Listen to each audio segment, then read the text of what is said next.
So Maria, if you Yes. could please give the announcement. Of course. Buenas tardes a todos y bienvenidos a esta reunión de la contaminación al aire del condado de San Diego.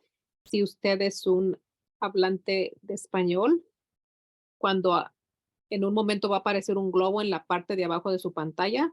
Si quieren interpretación en español, háganle clic a ese globo, seleccionen el idioma de español y los va a llevar al canal donde recibirán interpretación al español.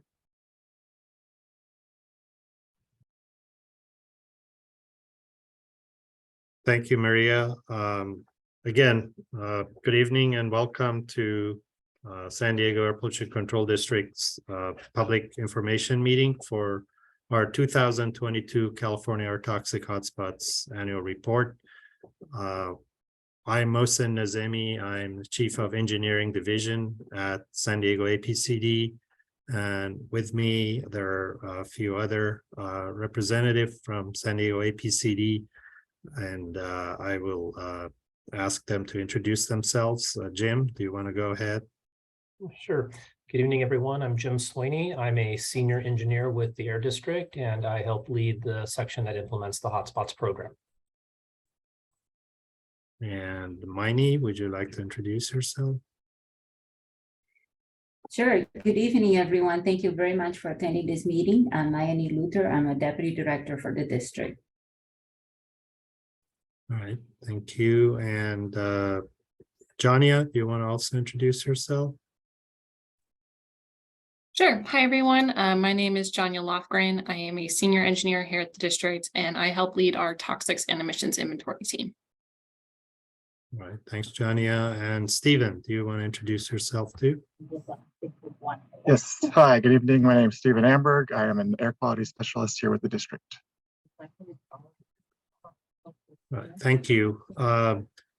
We do have other district staff participating in this meeting, but in order to get to the actual meeting, I want to first thank everybody for taking time away from your evening to participate in this meeting.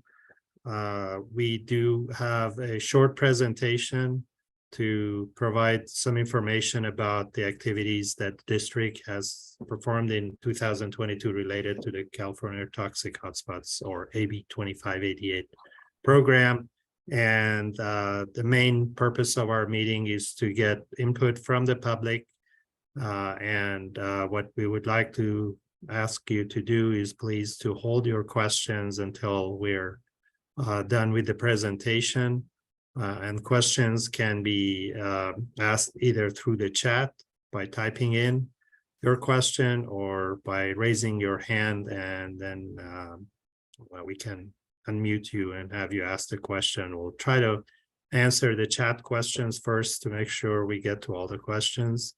And with that, without further ado, I'm going to pass this on to Jim to do the brief presentation. Thank you. Okay, thank you, Mohsen. And as a reminder, we are recording this. We are also broadcasting this on the district's YouTube channel. And I'm posting a link to the YouTube channel in the chat. So our goal this evening is to briefly discuss the 2022 Air Toxics Hotspots annual report and receive input related to the staff report. But first, we'd like to provide a short overview of the Air Toxics Hotspots program.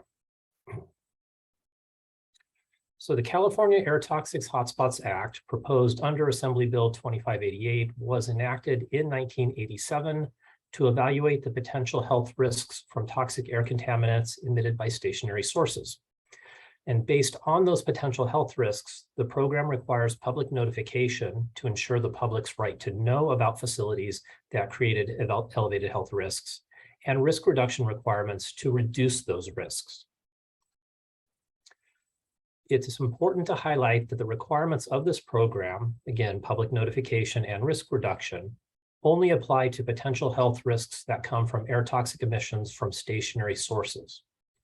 Now, stationary sources include factories or manufacturing plants, power plants, shipyards, landfills, rock or asphalt plants, and other industrial, commercial, and governmental operations. Stationary sources do not include trains, trucks, ships, and other mobile sources. And air toxics are chemicals in the form of gases, liquids, or particles that are emitted into the atmosphere, and when people are exposed to them, may cause adverse health effects. And these health effects can range from symptoms such as minor eye or throat irritation or headaches to more serious conditions such as cancer, birth defects, or damage to various organs. The nature and severity of health effects vary by the type and quantity of pollutants, the duration of the exposure, distance from the source, and the sensitivity of the individual. And it is important to clarify that the public notifications required under the Hotspots program only provide the potential health risks from a single source of air pollution. Those notifications do not include potential health risks from other sources of air pollution that communities might be exposed to, or the potential health risks associated with other factors that can increase health risks, such as diet, genetics, and smoking. Potential health risks represent the probability of a person developing adverse health effects, such as cancer, bronchitis, asthma, and other diseases. And while the Hotspots program only provides localized potential impacts from a single source of air pollution, the reductions in health risk from a single source helps reduce the overall cumulative health risk that a community might be exposed to.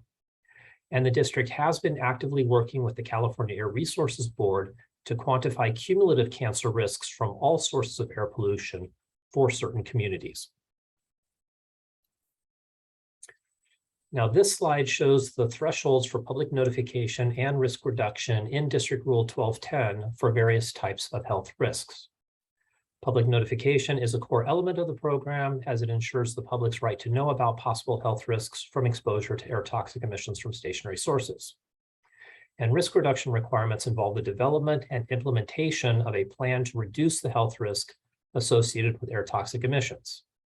Facilities subject to risk reduction are required to submit an application with a plan to the district, proposing changes to their processes to reduce health risks. As an example, a facility can propose to install a control device to reduce toxic emissions, or propose changing the usage of materials containing toxic pollutants, or simply relocating the operation to increase the distance between the operation and receptors. As it relates to the cancer risk threshold, District Rule 1210 requires public notification when the potential cancer risk from a stationary source is equal to or greater than 10 in a million, and it requires risk reduction when the potential cancer risk is equal to or greater than 100 in a million for emissions that occurred prior to the year 2018, and when the potential cancer risk is equal to or greater than 10 in 1 million for emissions in calendar year 2018 and later. Both public notification and risk reduction is required if the cancer burden is equal or greater than 1. For non-cancer health risks, the threshold for both public notification and risk reduction requirements is an acute or short-term or chronic or long-term hazard index of equal to or greater than 1. So let's more specifically review the types of health risks that we evaluate for the purpose of requiring public notification and/or risk reduction under this program. Cancer risk is the probability that a person would contract cancer if exposed to a specific level of emissions for 30 years. Cancer risk is expressed in terms of the increased number of chances in 1 million of developing cancer. The health hazard index is calculated for non-cancer health effects and include both acute or short-term health impacts, such as skin or eye irritation, as well as for chronic or long-term health impacts, such as bronchitis or asthma.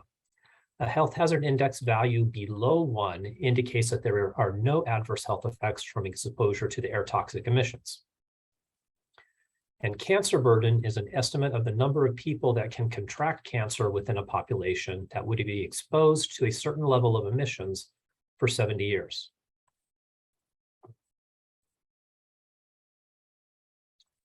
This slide shows some of the actions our team completed in 2022.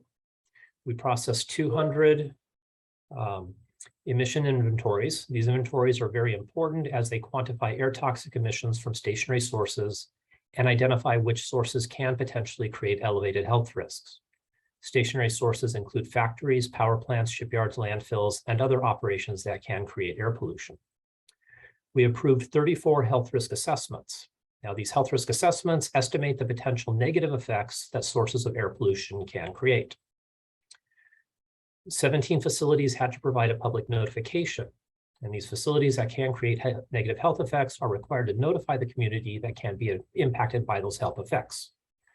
16 facilities held public meetings, and these again are public meetings to inform the public about the potential health impacts. And we received 16 risk reduction plans. Facilities that can create negative health effects are also required to submit a plan to the district on how the negative health effects can be reduced to an acceptable level. This slide shows the risk reduction plans that were approved in 2022. California Commercial Asphalt and Asphalt Plant in Lakeside reduced their allowed emissions and will show compliance through periodic source test.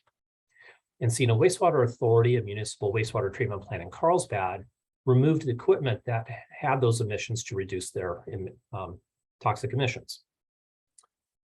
Otay landfill in Chula Vista, increased the controls on their haul roads to reduce fugitive emissions. Superior Ready Mix, an asphalt plant in Escondido, increased controls on their haul roads to reduce fugitive emissions and also limited how much asphalt can be produced per hour.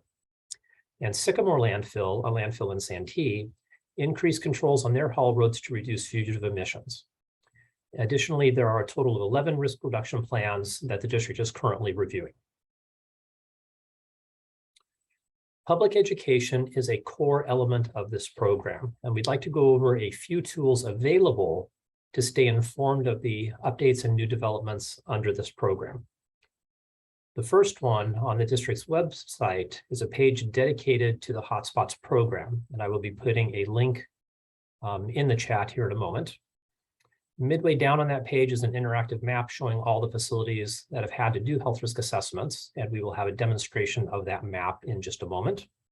And then below the map are the current and past public notifications that facilities have had to do and risk reductions submitted, as well as past versions of the annual report.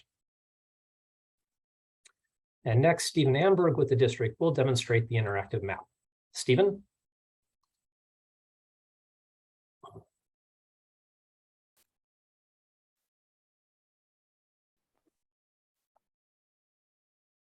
Thanks, Jim.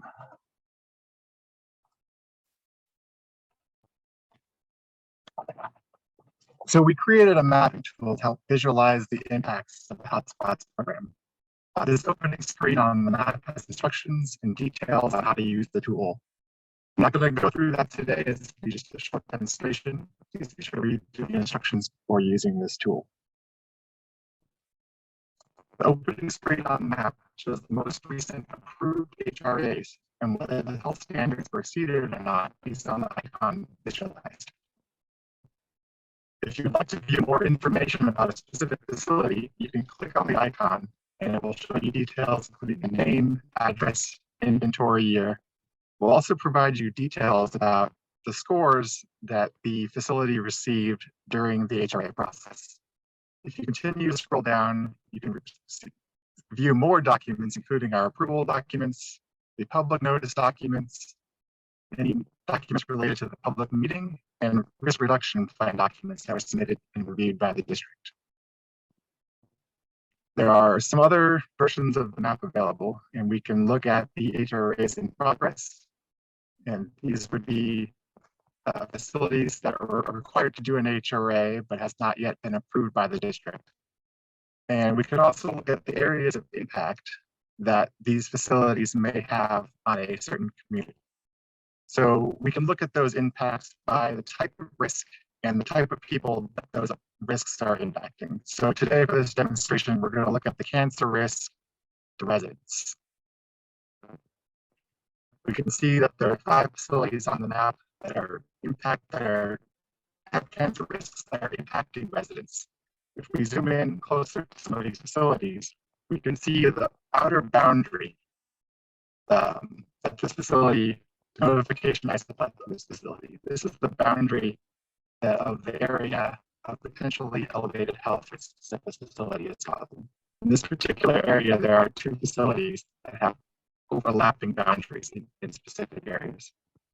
If we wanted to view other risks, we can view other risks that may have to do with workers or other short-term impacts. And that's the capabilities of our mapping tool right now. Back to you, Jim. Thank you, Stephen. We apologize. There was some maybe scratchy audio from Stephen. But if you have any questions after Jim is finished, we can definitely come back and answer those. Thank you, Jim. Okay. Thank you, Mohsen.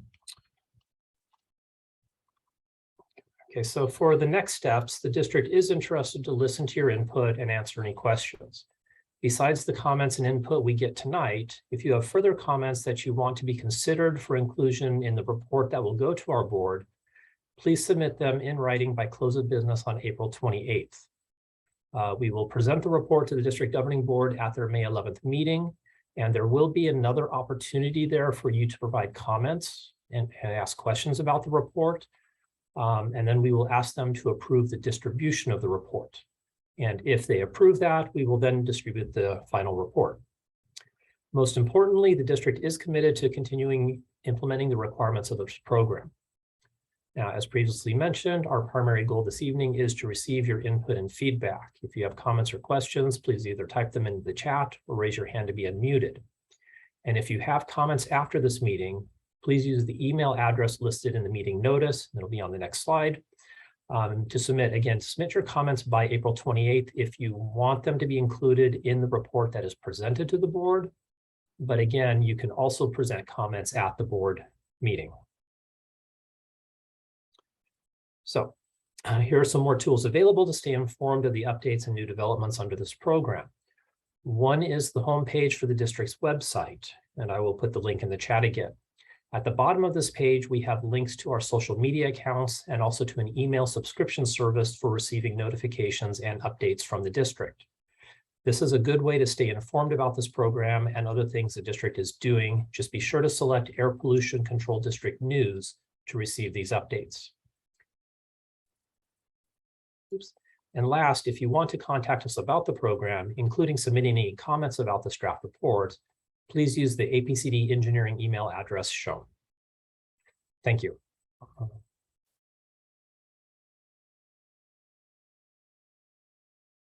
Thank you, Jim and Stephen. So that was the brief presentation, and with that, we'll be opening this to public comments. And as I indicated, please either use the chat or raise your hand. And looks like we already have a comment in the chat, so let's go ahead and start with that. The question is, how do you determine the areas where pollution is affecting residents in certain areas? What kind of monitoring devices do you use for this study, and how a community get help with a pollution problem in their area? Those are very good questions. Sorry. And Mohsen, real quick, Jim, just to let you know that you're still sharing your screen. Sorry for the interruption, Mohsen. no, thank you. Thank you for the question. One of the things that want to make it clear, and we probably should mention this every time we have these meetings, is that the health risks that are calculated, as Jim was explaining, are calculated based on using emissions information and a mathematical model that it predicts what the health risks are in different areas. It's not actually based on monitoring devices or monitoring of the air. And as also was explained, these health risks are associated with emissions from that stationary source alone, and not all the other air pollution sources, including mobile sources or other stationary sources that are around us in the community. The district does have some monitoring stations where we do actually measure pollution in the air at different locations, but we don't have monitoring stations around every facility. So that's why we use this scientifically approved method to calculate the risk. And one of the part of the question you have about how can a community get help with a pollution problem in their area, the district has a 24-hour complaint program that you can call in your complaints about dust, odors, or other kind of air pollution problems, and district investigates those. And the main effect of this air toxic hotspots program, as Jim was showing, is that if a facility shows that they have can cause health risk above certain thresholds, then that facility is required to submit a risk reduction plan, and district has approved those, and they're being implemented, and some that are being reviewed by the district. But thank you for your comments and questions. And Mohsen, there was a question that came in during the presentation. And that was, does this include leaded gas use by small airports releasing lead over neighborhoods? And as we mentioned in the presentation, this program does look at the emissions from the stationary source and not the mobile sources. And so the lead is emitted when the avgas is combusted by the airplanes. So we would not include that within the hotspots program. Thank you, Jim. I missed that.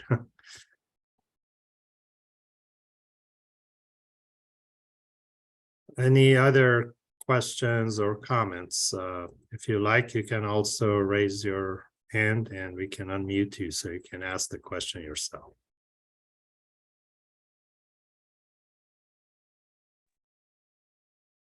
Okay, looks like Shirley has her hand raised. I'm gonna go ahead and unmute, allow you to talk. You just have to go ahead and unmute yourself. Hi, thank you very much. I have some general comments just on the report content, maybe a few improvements. So what I can do is make reference to it. I think an overall general comment, and you mentioned this earlier, Mohsen, in these figures and flow diagrams and the like, the emphasis about public involvement and outreach, I think it would be really helpful to distinguish and really call out where and when the public can be, is part of the process. So as a for instance, in figure 2, and I'm saying this now and can follow up with you separately on specifics. In figure 2, the 4th step, facility completes public notification, even just calling out or adding something else that says, you know, the public can expect to receive this kind of information, or I'm not sure how to word it. And the added support for that, so this is my second comment, is for both the HRA and the risk reduction plans, you all have these template letters, and it may be useful, I don't know if this is the vehicle to do it, but I think to complete this public outreach and involvement, to include an appendices that has a sample of each of those letters. So, I mean, you guys have the template for each one, and it just allows the public to start to connect the dots that they are actually part of the process. So there's something in figure 2, the 4th step, again in figure 3, the 3rd step, where the plan goes out for review and comment. I think I'm just kind of talking about the visual aspects, right? Just adding something. And then lastly, in figure 4, where you talk about the 3-year extension, for instance, you do mention in the paragraph beforehand, the rule 1210 requires a district to conduct public meeting prior to granting the extension. Even just having something that makes that very clear that the public is being asked and can participate in that second bullet is really useful. I mean, I think this is really a nice report that demonstrates the different ways the district is wanting to make sure that the 1210 intentions are put forth. So I think those are the areas. Does that make sense? And I can put this in writing if that helps afterwards also. Yeah, I was going to ask you, Shirley, thank you for your comments, and definitely we are looking for input from the public and not just how to implement a program, but how to do better outreach and to provide more clear and understandable information. So yeah, if you could please provide that in writing, we will consider that and see what we can do to improve the report. The one thing just to mention as your last comment about extensions for 3 years extension, just so everybody's clear, nobody has requested nor have you approved any extensions, but if there is a request such extension, we would have definitely engaged public in that decision before we make that decision. But thank you for your comments.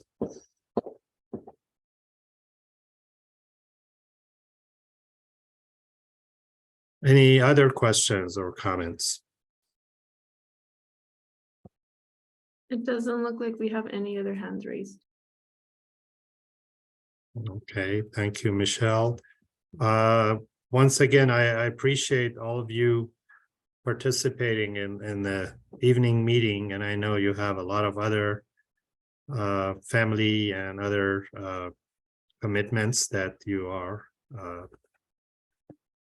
to address, and so your time is very valuable here. But if there are no other questions, I don't see any in the chat, and it looks like Michelle does not see any hand raise. Once again, if you have any comments that you would like to send to us so that we can consider before we present the report to the board, please get those to us by April 28th. And also the report will be presented to the governing board in a public meeting on May 11th. So if you'd like to also participate in that meeting, that's also another opportunity to provide input. Yes, thanks, Shirley. April 28th is what it's not like an absolute deadline, but if we are, because we have to publish the report before a week or so before our board meeting. In order to be able to do that, we have to have your comments received by April 28th. Okay, if there are no further comments, once again, thank you for your time, and we'll look forward to continuing our outreach and discussions with the public related to this important program. Thank you and have a good evening.